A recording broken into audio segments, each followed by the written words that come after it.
Hey, we're Mac and Prowler. This is Mac and I'm Prowler, and we want to present to you a new concept, hi Shathi, in game calling. I don't think you can use that.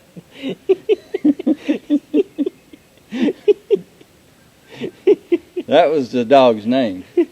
Mac named her. Shathi. Anyway, I want to show you something new, or it's new to us anyway. Well, in game calling. Been on the market 3 years now? 3 years now. Something like that. The name of it is GameTraks.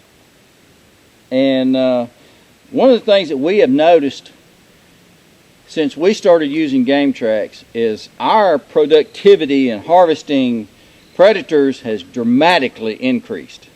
I mean dramatically, especially on the bobcat side. That was a lot of saying just to be able to say our predator hunting success got a whole lot better. It got a whole lot better. That is true.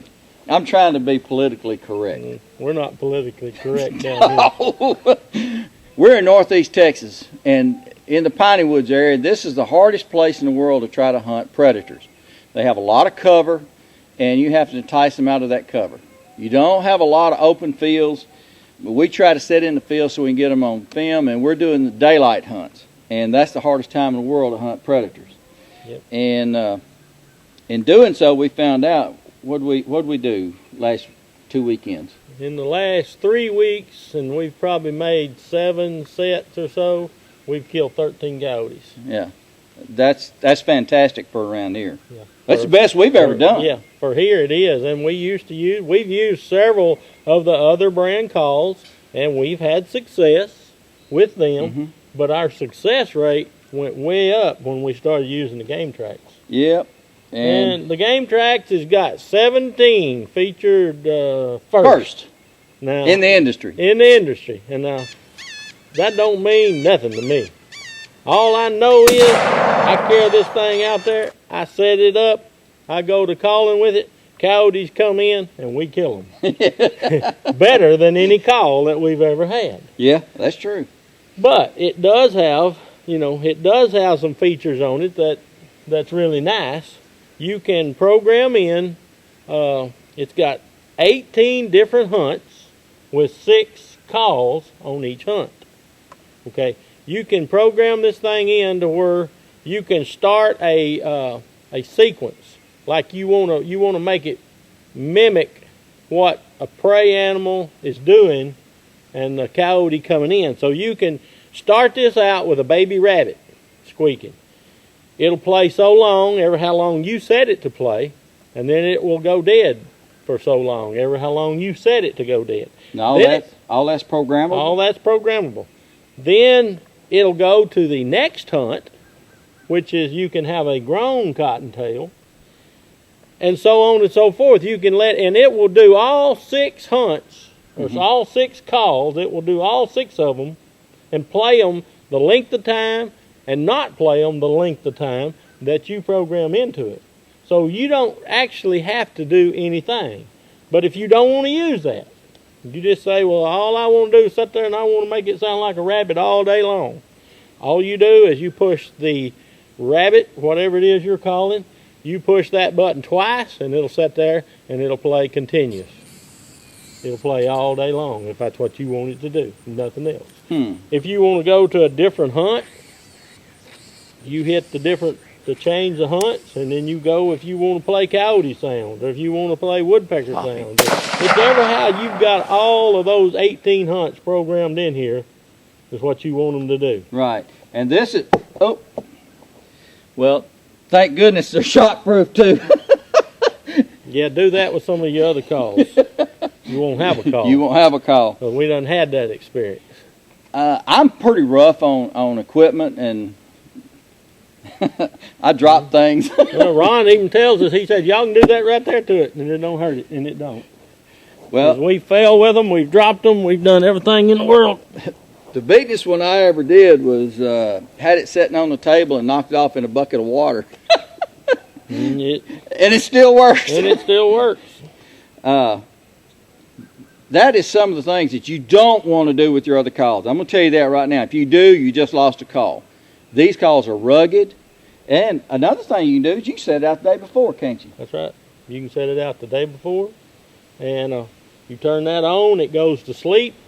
When you go back out there then the next morning or whatever, well, then you wake it up with your remote, and it goes calling. Another thing you can do, you can actually put 6 different speakers on this that remote.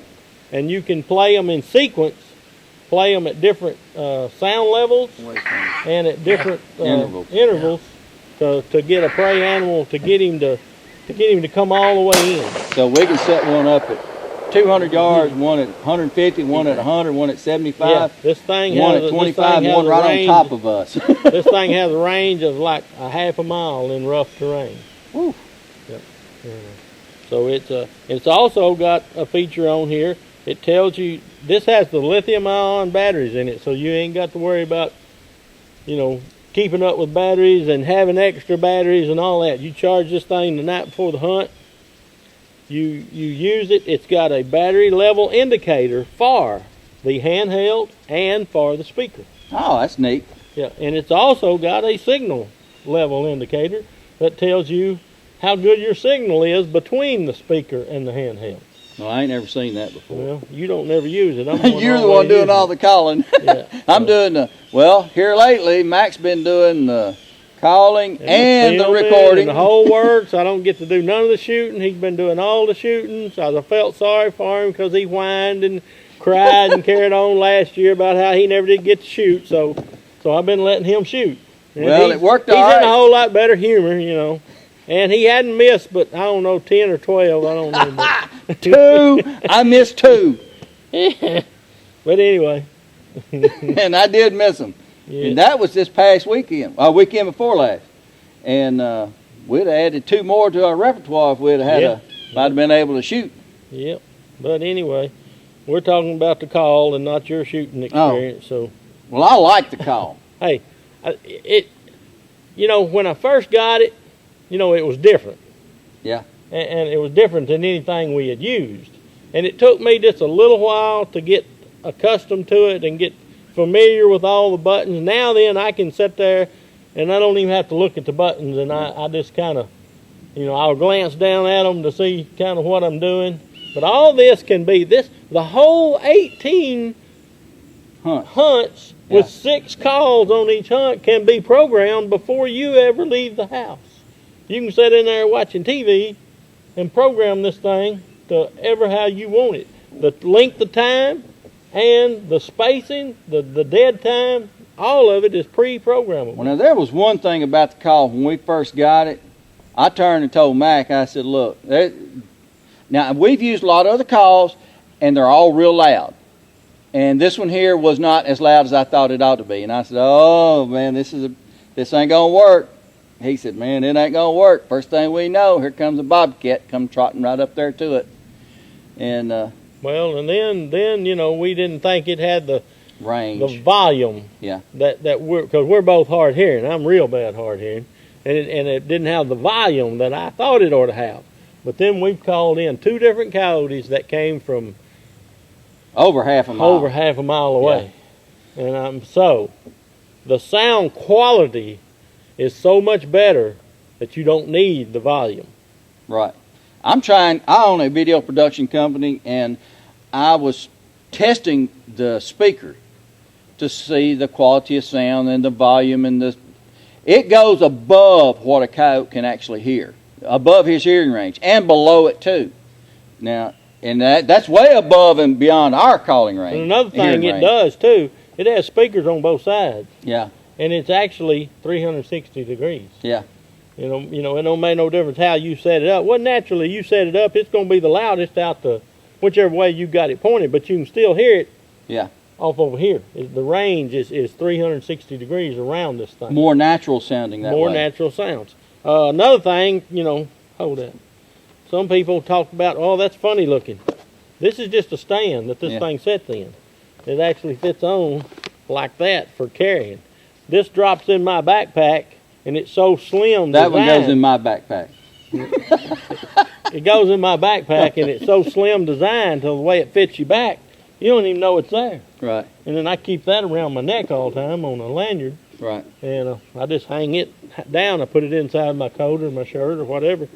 But that's all this is just a stand for it. If you don't want to use this stand, you can put a hook on it. You can hang it on tree limb. You can hang it on fence posts. You can hang it on fence. Yep. You can lay it on the ground if that's what you want to do, but you're not getting the full effect of the speakers. Right. Yeah. But this, like I said, this is just a stand that it sets in, is all this is. Well, I can tell you this. If you're not using GameTraks, you're missing out. No. If you're not using GameTraks, you're hunting in the past. Yeah. That's good. I like that. Yeah. If you're not using GameTraks, you're hunting in the past. That is his slogan, by the way. That's right. That's right. And it works. It's probably, well, not probably, it is the best call that we found on the market. GameTraks is the way to go. It's got a ton of accessories that you can put with it. You got car chargers, you got the house chargers, you got covers that go on it, all kinds of things. Stand. If you want a stand to hang it on, they got one of those. Ron Durr has done a super job in developing this thing, and it's just a matter of getting it out there for the people to use, and I think everybody that uses it, they won't ever use anything else. GameTraks is the way to go. We won't, no. And hey, we do not recommend anything that does not work. That's if true. If it does not work, Mac and Prowler, we don't use it long. That's a fact. And we sure don't promote it. Yep. If you'll notice, everything on Mac and Prowler is a good, usable product. It's not something, we're not going to get up there and talk about something and praise something that we know is not no good just because they want us to sponsor it. Well, we have a lot of people ask us, why do you use that? Why do you use this? What's this for? Yep. Well, the reason for that is we're testing everything before we ever put it in front of the camera. Oh, yeah. And if it don't work, it's not going to be on our camera. Nope. Mac and Prowler does not use it if it is not a viable, good product. And it sure don't go on here. And it sure don't go on the Catmobile. That Catmobile is licensed and ready to go. That's right. You're hunting in the past if you're not using this. GameTraks. Try it. I know you'll like it. Oh, crap. I wasn't on record.